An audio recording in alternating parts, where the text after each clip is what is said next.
TVI செய்திகள் டொரண்டோவிலிருந்து S J. Ramprasad. வணக்கம். அரசாங்கம் மனிதுரிமை மீறல் விடயங்களில் தோல்வி கண்டுள்ள நிலையில் ஐக்கிய நாடுகள் மனிதுரிமை பேரவையினை விமர்சிப்பதில் எந்தவித அர்த்தமும் இல்லை என எதிர்க்கட்சித் தலைவர் ரணில் விக்ரமசிங்க தெரிவித்துள்ளார்.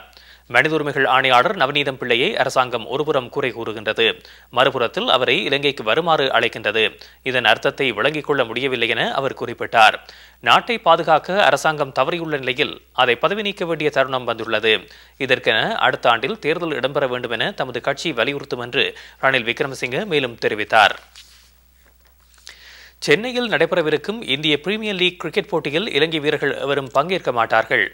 இது குறித்த அதிகாரப்பூர்வமான அறிவிப்பு IBL அமைப்பு இணையதளத்தில் வெளியாகியுள்ளது. இலங்கை தமிழர்களுக்கு ஆதரவான மாணவர் போராட்டம் உச்சக்கட்டத்தை எட்டியுள்ள நிலையில் இலங்கை வீரர்கள், நடுவர்கள், பயிற்சியாளர்கள் மற்றும் அதிகாரிகள் எவருக்கும் போட்டிகளில் பங்கு பெற்ற அனுமதி வழங்கப்பட மாட்டாதென முதல்வர் ஜெயலலிதா அதிரடி அறிவிப்பு வெளியிட்டார்.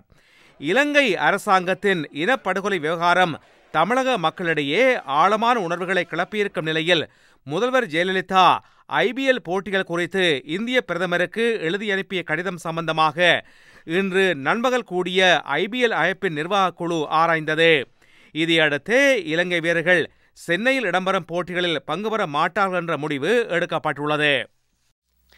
தனியிடம் அமைய பொது வாக்கெடுப்பு நடத்தக்கோரி சென்னையில் உள்ள அகில இந்திய வானொலி நிலையத்திற்கு பூட்டு போடும் போராட்டம் நடத்த உள்ளதாக தமிழீழ ஆதரவு மாணவர் அமைப்பு தெரிவித்திருக்கின்றது. தமிழ் ஈழம் அமைய பொது வாக்கெடுப்பு நடத்தப்பட வேண்டுமென வலியுறுத்தி மாநிலம் முழுவதும் கடந்த 2 வார காலமாக மாணவர்கள் தீவிர போராட்டங்களை நடத்தி வருகின்றனர். போராட்டக்குழு ஒருங்கிணைப்பாளர் திவ்யா இன்று சென்னையில் செய்தியாளர்களை சந்தித்தார். இந்திய அரசையும் மத்திய அரசையும் வலியுறுத்தும் வகையில் தொடர்ச்சியாக எங்கள் போராட்டம் நாளுக்கு நாள் தொடர்ந்து கொண்டேதான் இருக்கும்.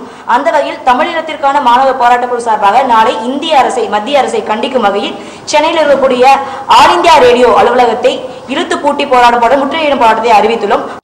சிரியாவில் ஜனாதிபதி பஷர் அல் ஆசாத்தின் விமான தாக்குதல்களில் இருந்து எதிரணியினரின் கட்டுப்பாட்டு பகுதிகளை பாதுகாக்க அமெரிக்கா பேட்ரியட் ஏவுகணைகளை பயன்படுத்த வேண்டும் என அந்த நாட்டின் எதிர்க்கட்சி தலைவர் கேட்டிருக்கின்றார்.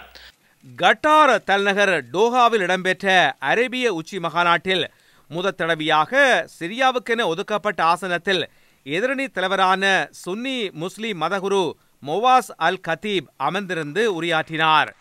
சிரிய தேசிய கூட்டணியின் தலைவர் பதவியிலிருந்து விலகிக் கொள்ளப் போவதாக கடந்த ஞாயிற்றுக்கிழமை இவர் அறிவித்தமை குறிப்பிடத்தக்கது. ஆசாத்தின் ஹெலிகாப்டர் மற்றும் யுத்த விமானங்களுக்கு எதிராக தாக்குதல் நடத்த எதிரணியினருக்கு போதிய ஆயுத வசதிகள் இல்லை என அவர் சொன்னார்.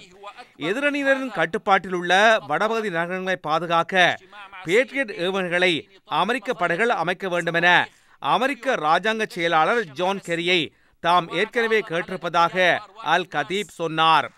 அரபு லீக் சிரியாவை 2 ஆண்டுகளுக்கு முன்னரேயே அதன் அங்கத்துவத்திலிருந்து இடைநிறுத்தியிருந்தமை குறிப்பிடத்தக்கது.